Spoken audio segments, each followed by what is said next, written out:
On October 4, 2006, a new website was launched by the Sunshine Press. This site, called WikiLeaks, was created to serve as a document archive, publishing submissions of unavailable documents thanks to anonymous news sources and leaks. The site is a non-profit organization that relies on donations from readers and supporters. Founder and director Julian Assange on Larry King Live discussing what WikiLeaks is. WikiLeaks is an international public service that helps whistleblowers and journalists get the press material out to the public. We've, over the past 4.5 years, published an enormous range of sensitive documents from different countries around the world, which have gone on to have significant political effects. One such video leaked by the website shows a U.S. Apache helicopter targeting what are believed to be enemy forces carrying weapons. The video here, provided by CBS.com, shows the pilot repeatedly asking for permission to open fire. However, there were no weapons as two of the men were actually reporters working for the Reuters news service and were actually carrying cameras.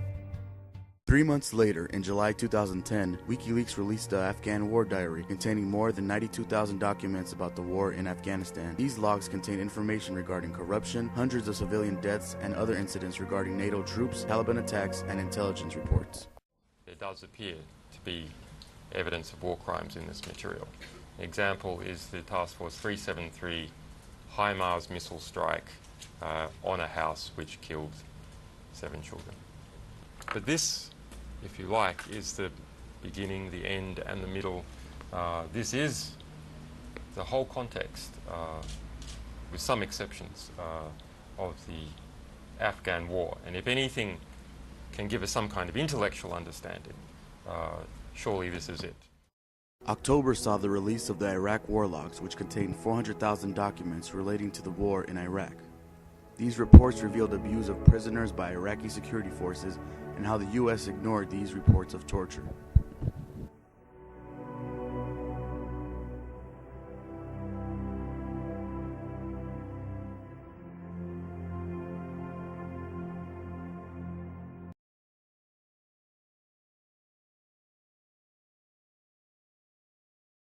From highly encrypted telegrams to email messages to raw, unfiltered analysis from embassies and consulates, revealing things like secret strategy on negotiations, like the START arms control agreement with Russia, Guantanamo, the war in Afghanistan. U.S. diplomats warn the leaks could create tensions with other countries, erode trust in the U.S., and even put lives in jeopardy. Following the release of these cables, several companies began to drop their support for WikiLeaks, including Amazon and PayPal. Julian Assange himself became a target, with critics labeling him a terrorist and Canadian Prime Minister Stephen Harper going as far as calling for Assange to be assassinated. Recently, Assange has been arrested after allegations of sex crimes. Assange has disputed these allegations, claiming it to be an attempt at a smear campaign. Upon his arrest, Assange was refused bail for several days. While bail was eventually granted, Assange remains in custody. Since 1971, following a Supreme Court ruling, news organizations have been immune from prosecution for publishing classified information no matter how it was obtained. So why is it that Julian Assange is being targeted by the U.S. on counts of various criminal charges including treason and espionage? The government appears to be attempting to censor a website providing information that paints them in an unfavorable light. And while the government can claim that there are legal precedents for censoring WikiLeaks and filing charges against Assange, historically, the U.S. has not had luck with such censorship attempts, as evident with the Pentagon Papers and Near versus Minnesota.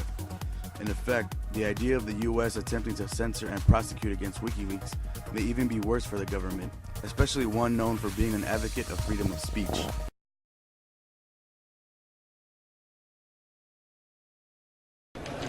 Well, in a free society, we're supposed to know the truth. In a society where truth becomes treason, then we're in big trouble. And now, people who are revealing the truth are getting into trouble for it.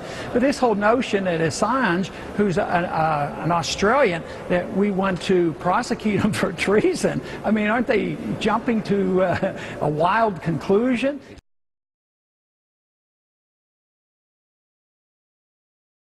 The function of a journalist is to record the actions and behavior of those in power and make it possible for the public to know what's going on. Thomas Jefferson said that if it were a choice between a government and a free press, he'd pick a free press. And so this is what's needed to preserve a democracy. And the idea is to tell as close to the truth as possible and not simply take notes on what the government is saying.